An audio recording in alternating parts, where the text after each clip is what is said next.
राज्य में कमुनी महिला विरोधी अपराध गत 8 मासरे 18,001 महिला विरोधी अपराध मामला रुजु होइछे। सेथिरो 17,021 मामला विचाराधीन थिबा बेले 738 मामला रे चार्जसीट होइछे। 217 मामलार फैसला सरिथिबा बेले 25 मामला रे फाइनल रिपोर्ट दिया जाइछे। कांग्रेस विधायिका सोफिया फिरदौस प्रश्न में यह उत्तर रखिंट मुख्यमंत्री मोहन माझे। सेहीपरि राज्य में बढ़ी अपराधिक कार्यकलाप।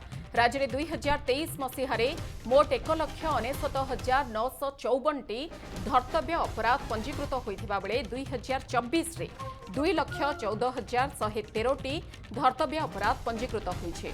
2023 मसीहा तुलन में 2024 मसीह पंजीकृत अपराध में मात्राधिक वृद्धि घटी।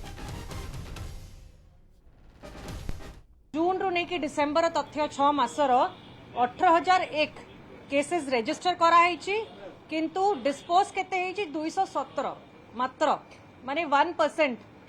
जदि ये नुआ सरकार महिला विषय कहउचंती महिला योजना आणुचंती एठी अलगा बाटरे आपण देखिबा को पाइबे कि महिला को सुरक्षा दे पारु नाहंती।